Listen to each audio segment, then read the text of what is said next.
In this video, I'm going to tell you about the best healthy breakfast for an MS diet, plus all of the delicious benefits. But before I do, I'm Jenda Tracy. This channel is Women Thriving with MS. And if you haven't subscribed, be sure to do that below. And if you're a woman thriving with MS or striving to thrive with MS, you'll want to join our private Facebook group. Check out that link below and we'll see you on the inside. So one of the best and healthy breakfasts for an MS diet is a power-packed superfood smoothie, a breakfast smoothie. So during this video, I'm going to share the ingredients, the health benefits, and if you stick around to the end, ways that you can manage your energy. Because let's face it, if you live with MS and fatigue, and you feel overwhelmed about putting the energy into making smoothies, I'm going to help streamline that process for you. So stay tuned, that's at the end of the video. So there are 3 key elements that make for a green smoothie. Number 1, it has to taste great. If you're going to make a smoothie, you're going to want to enjoy it. Number 2, you want the ingredients to be anti-inflammatory. As people living with MS, we already have an abundance of inflammation in our body and in our penthouse suite. So when you're having a smoothie, you want the ingredients in here to be combating that. Inflammation is an enemy to MS, and when you put foods and ingredients in your body that fight that inflammation, it is very supportive to your body, very important. And number 3, we want to have ease. I look at a smoothie and the ingredients as building blocks, and you can have as many or as little as you want, but there are 4 key ingredients. Four key ingredients.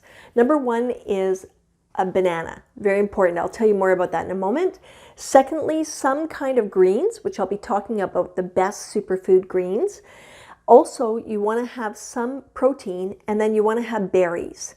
And I'll tell you why all those ingredients are important just in a second. But before I do that, I want to talk about antioxidants because they are in many foods. We have in our body antioxidants and we have free radicals. Now, free radicals are there to fight against infection, and they're very important. But when you're autoimmune compromised, sometimes those free radicals can work overtime, and that can be concerning. So what antioxidants do is they come in and they balance out the free radicals. So in order to make a great smoothie, you need to have a decent blender. Now, I like the Vitamix. It's like supersonic horsepower. The only thing about the Vitamix that can be a challenge is the price.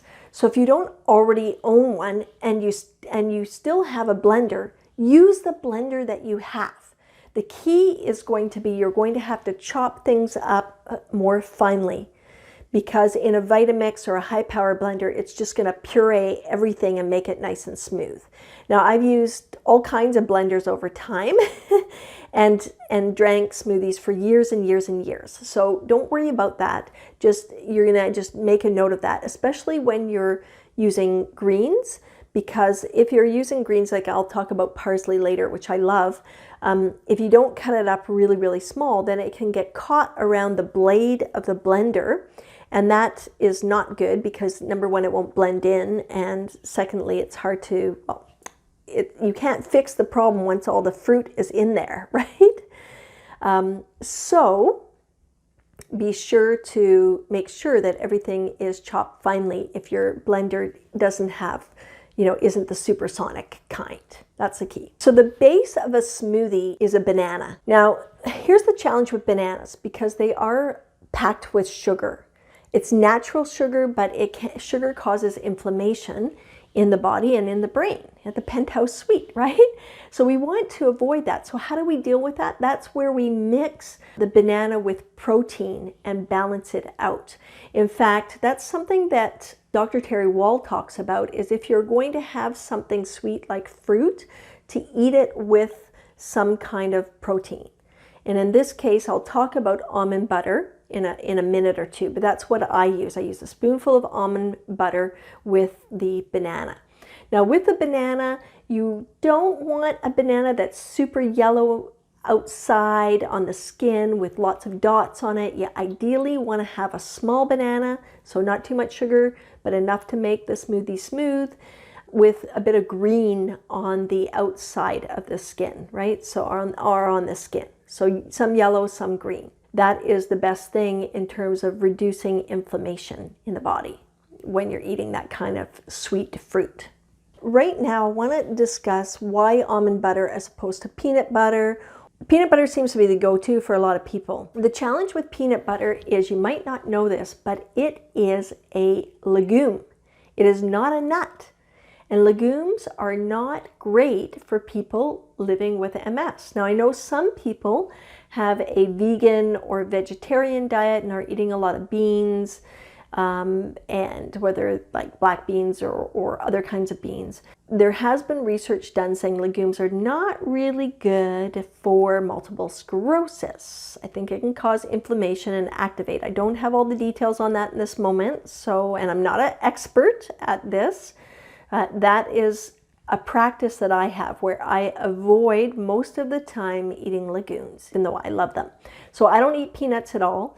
So let's talk about the benefits of almond butter. It has potassium, it has magnesium, and it has calcium in it.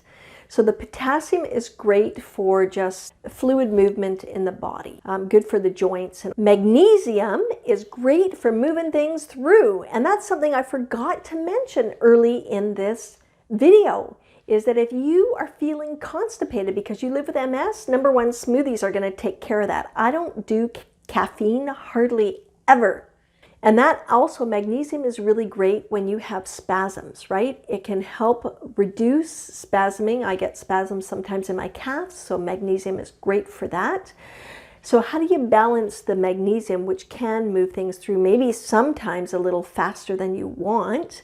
The balance is magnesium and calcium together, and nut butter has both. So, and it's a protein, right? So it's just like a winning thing happening there. The next ingredient we're going to look at are berries. So we'll start with strawberries. Now, it's kind of hard because right now they're not really in season. So I put them in this smoothie because when I took all the pictures for this video, I used strawberries. But sometimes I'll use cranberries or some other kind of red berry. You can use raspberries for sure, but there's like a lot of seeds in raspberries that can be no, some people don't like that, right? Drinking those seeds. Strawberries taste great. They're easy to chop up. Make sure that you wash them. And, you want to cut the tops off unless you have a supersonic blender.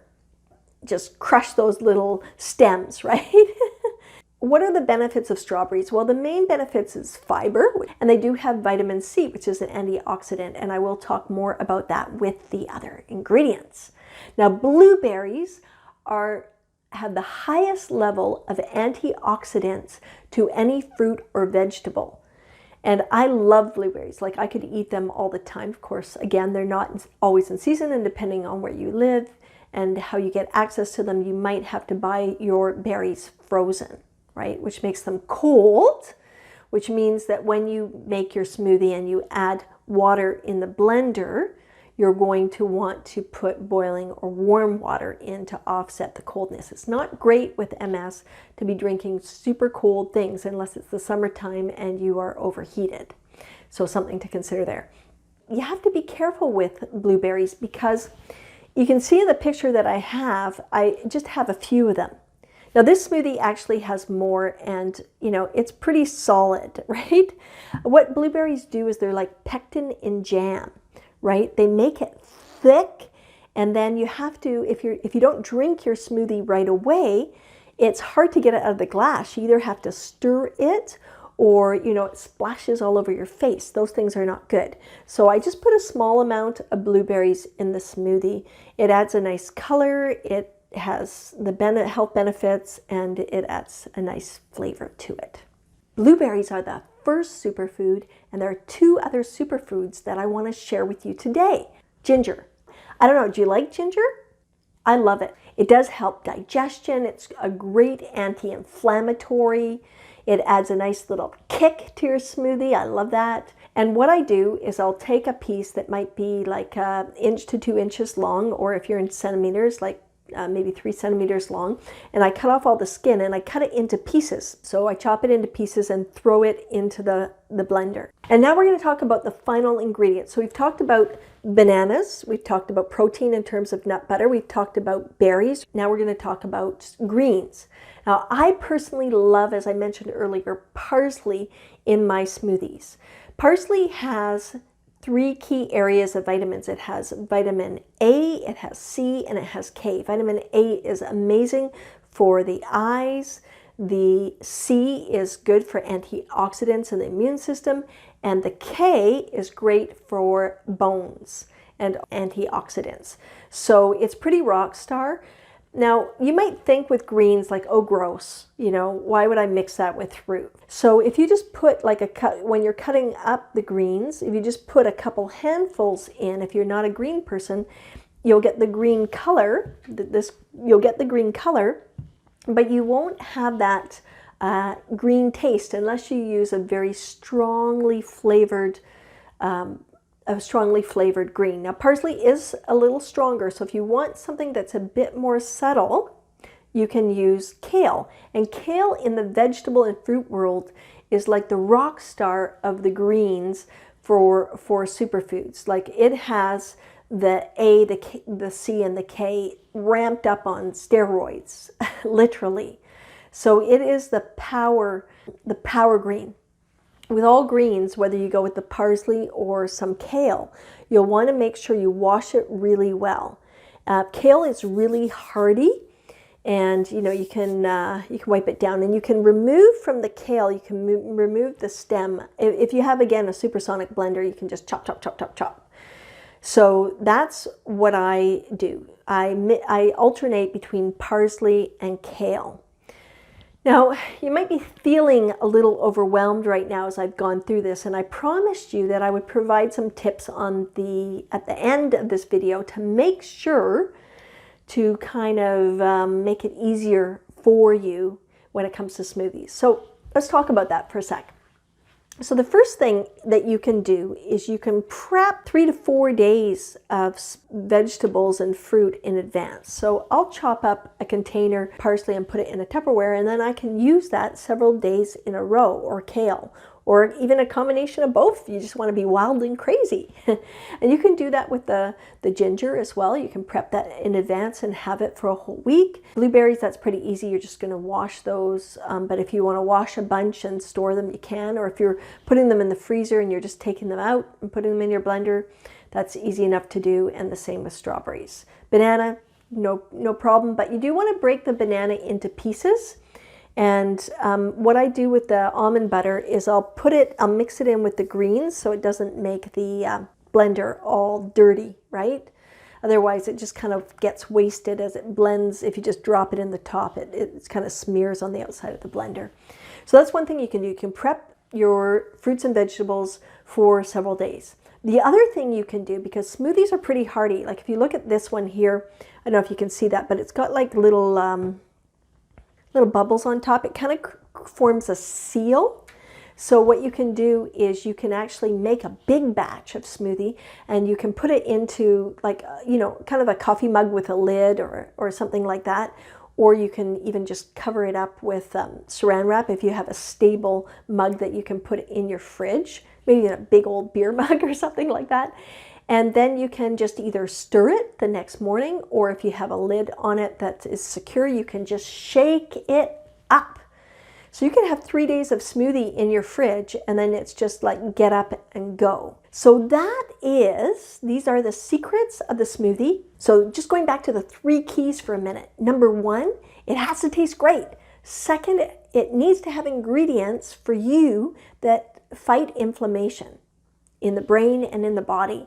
And number 3, building blocks. Keep it easy and just add what you like based on taste, as long as you have the 4 ingredients: bananas, protein, greens, and berries. So I'm Jen DeTracy. Thank you for being here today and watching this video. Cheers to you.